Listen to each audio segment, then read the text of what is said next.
Boa tarde. Passando para contar aqui uma novidade que tem a ver com aquele segundo projeto, que é o projeto A Criação Literária. Diferente do História da Literatura Brasileira, né? Mas que corre paralelo a ele. Na História da Literatura Brasileira, a ideia é apresentar os grandes nomes da nossa literatura sempre dentro de uma linha do tempo que vai do início para o final. E com isso, as pessoas que gostem de literatura, que gostem de ler, possam conhecer melhor um pouco as condições em que surgiram esses autores que são considerados os maiores autores da nossa literatura, né? E vamos falar também, eu vou falar também de autores assim que não são tão prestigiados pela crítica, né? São menos conhecidos, mas que são muito bons, segundo a leitura que eu fiz e segundo a leitura que alguns críticos que eu considero, em quem eu confio, também fizeram, né? Aliás, um parêntese importante aqui sobre crítica literária. A crítica literária é sempre um juízo de valor. Não existe crítica literária sem juízo de valor, né? Quer dizer, você elege alguém em quem você confia, né? Eu não sei aí, cada um vai ter o seu critério, né? Mas você elege alguém, um crítico literário em quem você confia, e esse crítico vai dizer para você se esse livro é segundo os pressupostos dele, no final das contas, né? Que por sua vez também vai estar elencado lá numa série de outros pressupostos, né? Mas enfim, ele vai dizer para você se esse livro é bom ou não, né? Segundo o gosto dele, se, né? Vale a pena você ler esse livro ou não vale a pena. E mais, né? Se vale a pena, por que vale a pena? Se não vale a pena, por que não vale a pena? Esse é o papel do crítico, né? Mas enfim, essa questão essas questões sobre crítica literária e sobre teoria da literatura. Aí teoria da literatura também não é muito diferente de crítica, né? Em teoria da literatura não falamos em juízo de valor, é uma outra coisa. Se aproxima mais, bem mais mesmo de uma ciência, né, do que a crítica literária, que também não deixa de ser, e mais ainda da resenha literária, né, que a resenha, assim, em alguns lugares, se você for procurar, for estudar, vai encontrar ali uma divisão tripartite, né, resenha descritiva, resenha crítica e resenha, desculpa, o terceiro eu não lembro, decoro agora. Mas enfim, eu quando falo resenha, eu vou estar sempre me referindo à resenha descritiva, né? O que é a resenha descritiva? É alguém que, né, escolhe um livro, pega um livro e fala, olha, o livro aqui, o enredo é esse, né, acontece tal coisa, né, existe aqui, esse aqui é o clímax e no final acontece isso.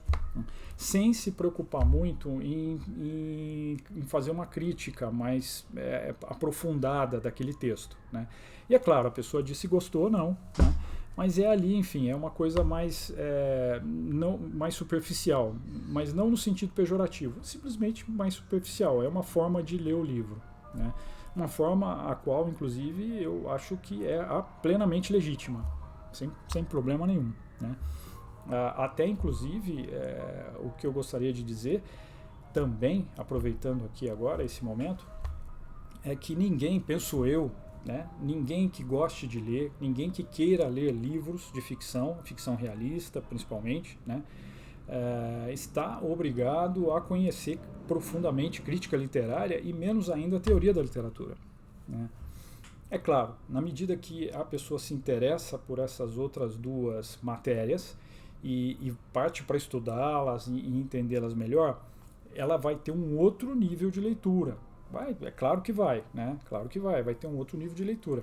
Um nível de leitura que eu ainda não tenho certeza sobre isso, né? Eu tenho uma impressão, tá bom? Uma impressão, né? Que ela assim não exclui a leitura por prazer, a leitura que é feita e aí que possibilita a pessoa a fazer uma resenha descritiva tão somente do livro, né? Eu penso que não, eu acho que elas estão em lugares assim estanques, né, diferentes. Num lugar está essa leitura puramente por prazer, né, e num lugar tá essa outra leitura mais atenta, mais criteriosa que é a leitura que aí sim obriga alguém a conhecer melhor teoria da literatura e crítica literária, né? Inclusive estética, né? De um modo geral, também seria bastante importante que a pessoa fizesse um estudo a respeito de estética, porque estética, né, ela vai envolver todas as artes, né, as artes de um modo geral, e ali dentro tem a literatura, né? Bom, então, dito isso, agora vamos lá, né? Qual é a novidade, né? Nesse segundo projeto, que é o projeto A Criação Literária, eu tenho, assim, tô me dando muito mais liberdade, né? Aí, no caso, eu posso escolher um livro de um autor, pode ser nacional ou pode ser estrangeiro, né? Eu vou dar preferência no início aqui, principalmente, para autores nacionais, né? Autores que escreveram em língua portuguesa. Eventualmente pode ser um português também, mas enfim, de língua portuguesa. Aqui no início eu vou tentar me manter aqui, né, porque a ideia toda do canal desde o início era apresentar a literatura brasileira, que é uma literatura de altíssima qualidade, né? É uma literatura que compete com qualquer outra literatura, né, aqui do Ocidente, né, que eu conheço um pouco melhor, principalmente, né?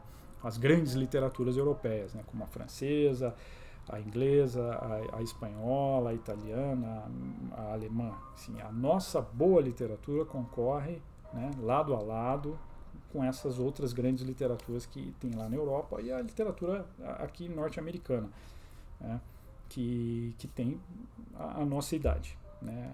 Até eu pretendo depois, com um pouco mais de calma, falar um pouco entrando um pouco em literatura comparada, sobre a história da literatura dos Estados Unidos, que eu acho que é interessante fazer um cotejo entre a história da literatura brasileira e a história da literatura dos Estados Unidos, porque elas têm basicamente a mesma idade. As diferenças que marcam essas duas literaturas, eu acho que vai ser legal falar um pouco sobre isso também. Tá joia? Bom, mas qual é a novidade, finalmente? A novidade é a seguinte: eu pensei em escrever primeiro alguma coisa, né, e depois fazer uma sequência de vídeos com o seguinte tema: o herói na literatura brasileira. E eu acho assim, que foi uma pergunta que surgiu para mim, né, que eu acho que deve ser o princípio de tudo, né? E essa pergunta surgiu assim, a partir de uma colocação que foi feita, né, que aliás é bastante comum, né, entre pessoas que entendem de literatura brasileira, né, entendem de verdade. A literatura brasileira carece de personalidades heróicas, né, de grandes heróis, carece, né? O que não quer dizer que a literatura, por exemplo, não tenha altíssima qualidade, né? Assim, por exemplo, o Machado de Assis, né, literatura de altíssima qualidade, mas ninguém pode dizer que Dom Casmurro, por exemplo, seja um herói, né? Não, ele não tem que ali tenha um herói, né? Então, se dizer que o Bentinho seja um herói, não é, né? Conforme determinado por algumas características que já assim, são bastante bem estabelecidas por alguns autores que são críticos, né? Que começa lá em Aristóteles, na Poética, e vem aqui até a Northrop Frye, né? Tratando dessa questão da personagem heróica dentro da ficção, desde a ficção realística até os outros tipos de ficção, né? Da tragédia, da epopeia, da comédia, né? Mas enfim, a minha ideia é a seguinte: tratar, né, do herói na literatura brasileira.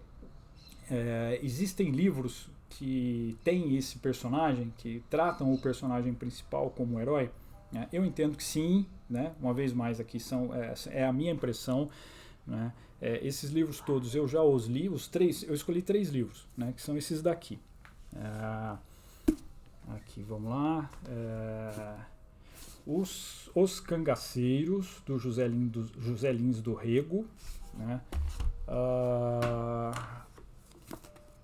O Fiel e a Pedra, do Osman Lins, e finalmente A Hora e a Vez, do Augusto Matraga, do João Guimarães Rosa, né?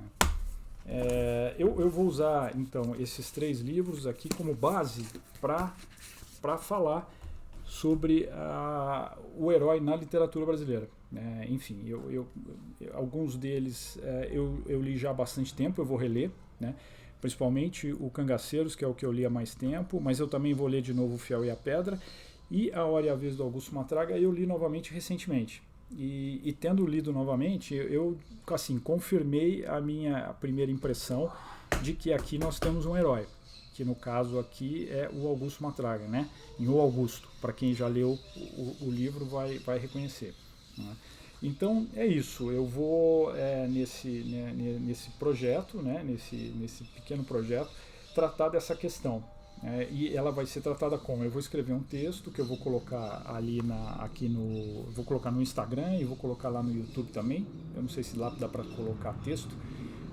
Enfim, mas lá vai esse vídeo para lá e vão os outros vídeos todos que eu vou fazer. Eu não sei quantos vídeos para cada livro. Eu estou calculando aqui para A Hora e a Vez do Augusto Matraga pelo menos 3 vídeos, né, para fazer uma coisa mais, né, mais tranquila, sem pressa, né, e para não fazer vídeos tão longos também, que eu não acho legal, né. E acho assim, enfim, é melhor fazer 3 vídeos que fazer um vídeo longo demais, que acaba ficando cansativo, né. É a minha experiência também de estudante, que fico aqui assistindo o vídeo dos professores, né. Bom, então é isso. Eu acho que eu vou pôr também esse texto no Facebook, que está se comunicando muito com o Instagram agora, né? Bom, então é isso. Essa é a novidade. E eu espero que quem assista, quem vem acompanhando aqui o meu canal, também acompanhe esses vídeos que eu vou fazer e esse texto, né? Consiga ler esse texto sobre esse projeto que se chama, como eu disse, né, O Herói na Literatura Brasileira. Tá bom? Muito obrigado a todos, um grande abraço, fiquem com Deus.